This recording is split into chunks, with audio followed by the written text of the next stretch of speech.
Hey VC, Crazy Jimmy here with a video. This is going to be a video based on the record show I just went to in Marlborough, Massachusetts. It was actually a hybrid record show, so there was it was supposed to be a video game, a vintage video game show mixed with vinyl, but it ended up being about 80%, I'd say 75% vinyl, which is good. I'm happy about that. And 25% video games. So pretty cool stuff. Really good mix of people there. You had your record collectors there, and then you had your video game collectors there. And let me tell you, it's such a different mix of people. Like I could look at someone. I could have taken everyone in there throughout the time I was there. I was there for about 3.5 hours or so. And I could have said, okay, you're here for the video games, you're here for the records, you're here for the video games, and I probably would have gotten it like 99% right. So it's pretty funny. But I won't get into how, but just good stuff. But here is what I picked up from this record show.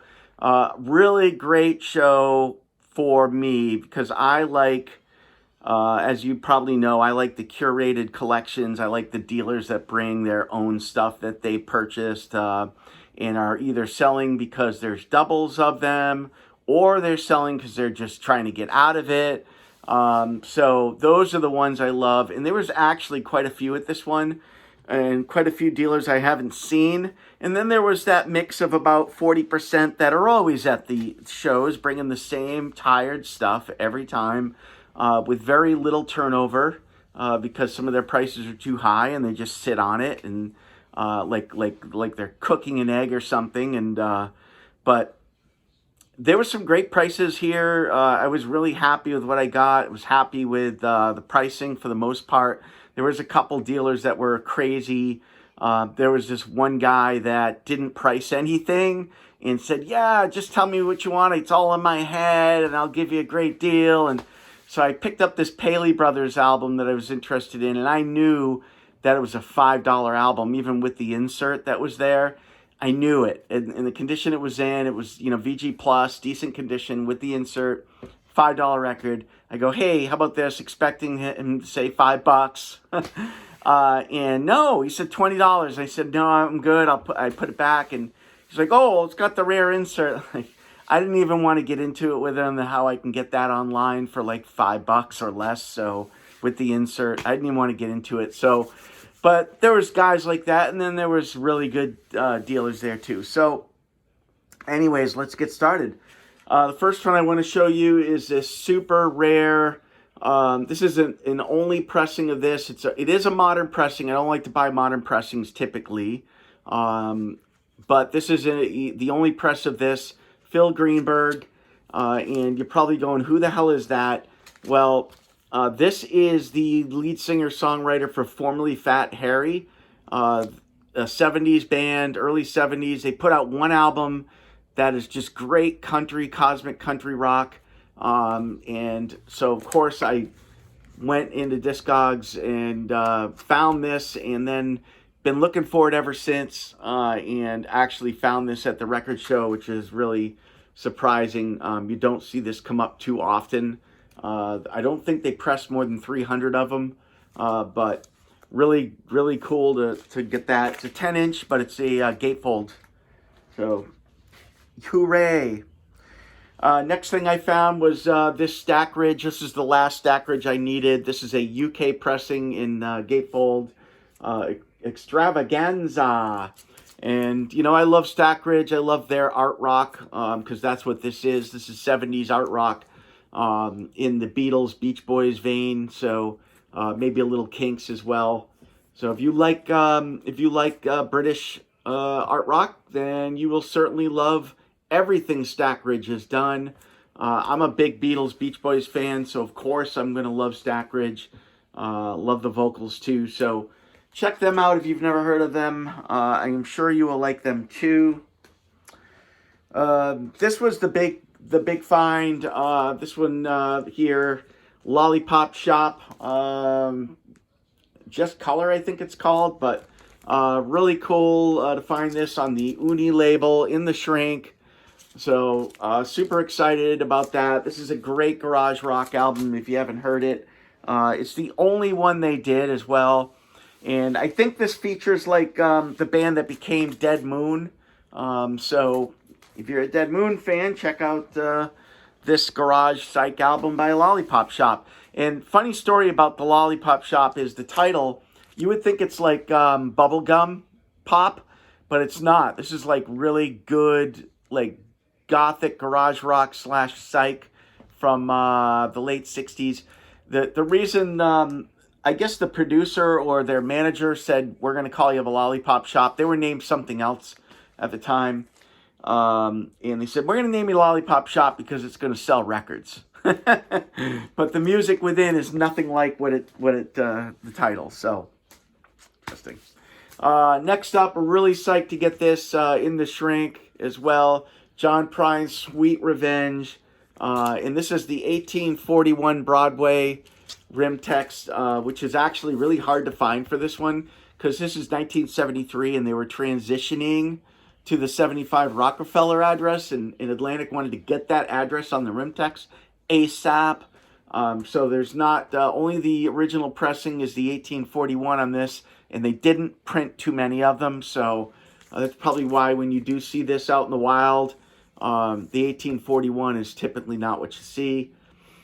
But super excited to get this. I'm a huge John Prine fan. Saw him live, saw him open for the Avett Brothers, which is really was cool. This is the last one I needed of the early stuff. The only ones I want from him are the first 4, and I've got them now. So good stuff there. Oh, this was cool. UK pressing of "Don't Shoot the Piano Player" by Elton John. This is a laminated gatefold sleeve with a textured booklet inside. So you'll know you have an original press by that. Also, this was done, pressed on that translucent Tranco if you put it up against the light. So there is a little bit of that. Not all of them are Tranco.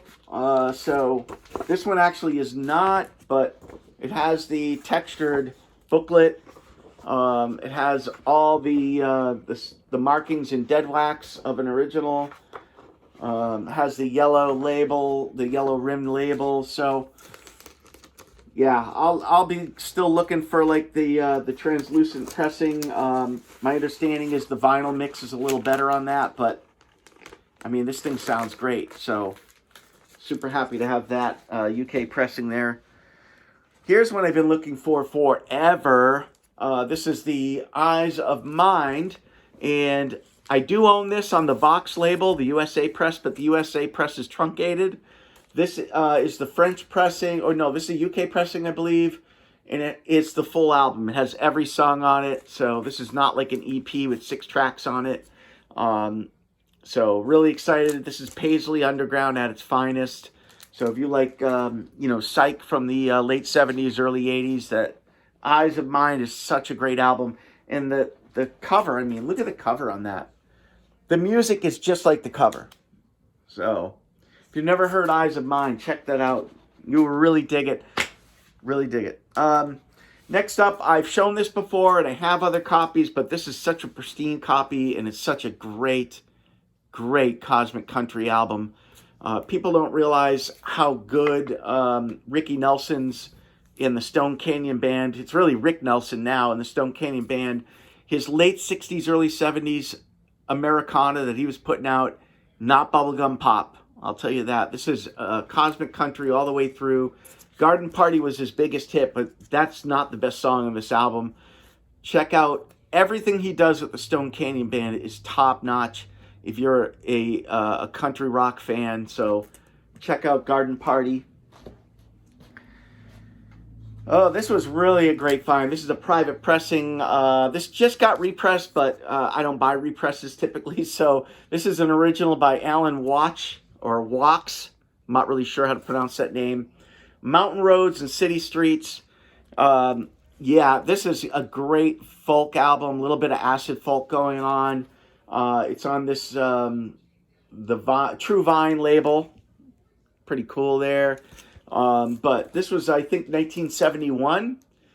But what's great about this is it's just like the album cover. It's very pastoral. If you're like an early 70s James Taylor fan, you'll find a lot to love here.